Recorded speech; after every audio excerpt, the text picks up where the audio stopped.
सबसे पहले आपको और बिहारी और भिवानी के लोगों को बधाई देता हूँ कि यहाँ पर FRU की सुविधाएं शुरू हो गई है। हमारे माननीय डायरेक्टर मनोज बंसल जी, हमारे एसीएस राज्यपाल जी और हमारे स्वास्थ्य मंत्री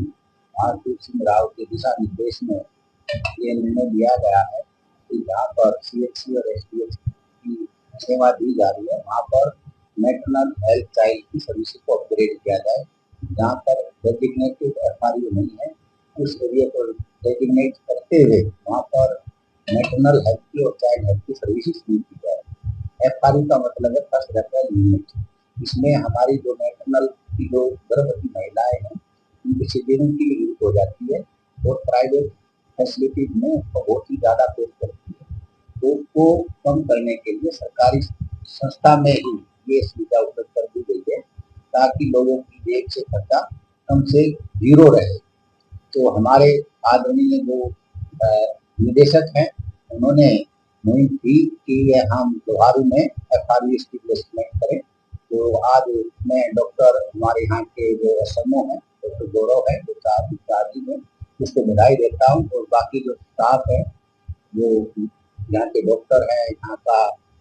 स्टाफ नर्सिंग है, यहाँ का पैरामेडिकल स्टाफ है, वो सभी बधाई के पात्र है कि उन्होंने समय में थोड़ा रहते हुए भी इस FRU को एस्टेब्लिश किया और सर्विस देना शुरू कर दिया है। मैं आपके माध्यम से ये आप सभी के आसपास के लोगों को प्रार्थना करूंगा कि जितने भी जिनको सर्जरी की जरूरत पड़ती है वो अपना रजिस्ट्रेशन करवा करके यहाँ पर सुविधा का लाभ उठाए। आज सर हमको अभी बताया इसके बारे में, अभी बच्चे का जन्म हुआ है, पहला केस ऐसा है, तो लोहारू क्षेत्र बच्चे इस बारे में लोहारू क्षेत्र के लिए एक अलग सी स्टार्टिंग जब से CHC बनी है तब से इसमें FRU की यूनिट नहीं थी, तो मैं सभी को बधाई देता हूँ कि FRU की फैसिलिटी यहाँ शुरू हो गई है। इस फैसिलिटी में जो भी गर्भवती महिलाओं को जिसको ऑपरेशन की जरूरत थी या तो उसको सिविल हॉस्पिटल भिवानी रेफर करना पड़ता था या और कई बार हायर सेंटर में रेफर करना पड़ता था, लेकिन सरकार ने निर्णय लिया है कि इसी पर हम FRU बनाते हुए वो सुविधाएं यहाँ दें। इसके लिए जो व्यक्ति हमारे रेगुलर डॉक्टर जो है गायनेकोलॉजिस्ट पीडियाट्रिशियन रेगुलर आ जाएंगे तो इमरजेंसी सिविल सेक्शन भी होने शुरू हो जाएंगे। तब तक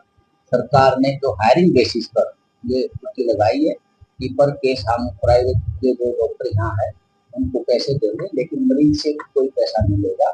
सर्विसेज फ्री दी जाएगी और जब जैसे रेगुलर हमारे यहाँ शुरू हो जाएगी तो इमरजेंसी सेवा भी शुरू कर दी जाएगी। इसके संबंध में अभी तक हम इलेक्ट्रिक सिविल सेक्टर की सुविधा दे रहे हैं, जैसे ही अपग्रेडेशन समय पर इसकी बिल्डिंग नहीं बनेगी यह भी सरकार ने प्रपोजल दे रखा है कि हमारे जो हेड क्वार्टर जो है क्वार्टर का जो स्टाफ क्वार्टर का है उसका तो कम से कम 7 करोड़ के आसपास बजट भी आ चुका है और BNR के हमने उनके पास भेज रखा है। जैसे ही एडमिनिस्ट्रेशन अप्रूवल आएगी तो उनके डिमोलिशन करते हुए स्टाफ क्वार्टर बनना शुरू हो जाएगा। बाद में जो हमारे पास जमीन बची हुई है इसमें हमने साइट प्लान ऑटोकैड में बना करके उसको भी एडमिनिस्ट्रेशन अप्रूवल के लिए भेज रखा है। ये दोनों जो कार्य है सरकार ने पहले ही सीएम अनाउंसमेंट से लिंक किया हुआ है, तो सरकार जितना भी जल्दी करेगी इस लिहाज के लोगों को स्वास्थ्य सुविधा में बढ़ोतरी करती रहती है और आगे भी करती रहेगी। सर आपके दिशा निर्देशों पे सुविधाएं दी जाती है, लोगों को जागरूक किया जाता है, तो स्टाफ को और लोगों को क्या करते हैं? मैं यही कहूँगा कि कर्म जो हमारे पूजा है जो भी हमारी पहचान कर्म के द्वारा होनी चाहिए, मैं नाम और पद के द्वारा यहाँ के जो डॉक्टर है स्टाफ है अच्छा कार्य कर रहे हैं और मैं आशा करता हूँ कि वो अपना व्यवहार और कार्यशैली के द्वारा लोगों में इंप्रेशन जमाए और लोगों का प्यार ऐसे ही पाते हैं। सावन का महीना शुरू हो गया है, मौसम में बदलाव है, तो क्या करते हैं? इसमें वेक्टर बोर्न डिजीज और वाटर बोर्न डिजीज का प्रकोप बढ़ जाता है। इसमें हमें सावधानी बरतनी चाहिए कि जो भी वाटर लॉगिंग होती है वहाँ पर हम ध्यान रखें, उसमें काला तेल डाल दे, मिट्टी का तेल डाल दे या हमारे जो स्वास्थ्य विभाग के कर्मचारी है उसमें टेनिफ्लू का स्प्रे करवा दे। और इस एरिया में जो कि पानी ज्यादा देर तक इकट्ठा नहीं रहता तो उसका ड्रेनेज सही सिस्टम होगा तो वो अपन अपने की जगह नहीं मिलती, लेकिन कुछ चीजें होती है जैसे ह्यूमन मेड कंटेनर जैसे कि कूलर है, घड़ा है, नारियल के फूल है, हमारी खाली बोतल जो उसमें पानी रख देते हैं और ढक्कन खुला छोड़ देते हैं। ऐसी जो ह्यूमन मेड जो कंटेनर है, उसमें पानी जो मच्छर होता है वो एग देता है और एग से लार्वा, लार्वा से पर मच्छर बनता है। तो हमारे सोर्स रिडक्शन की जो टीम है वो हर घर में जा करके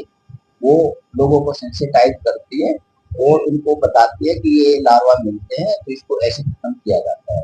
और उसकी सूचना हम संबंधित जो एमसी होता है या तो सरपंच होता है उसको देते हैं, ताकि समय पर इसको हम फॉगिंग करवा सकें। इमरजेंसी सुविधाओं के लिए सर क्या करते हैं? इमरजेंसी सुविधा के लिए हमें 24/2 टीचिंग की सुविधा है,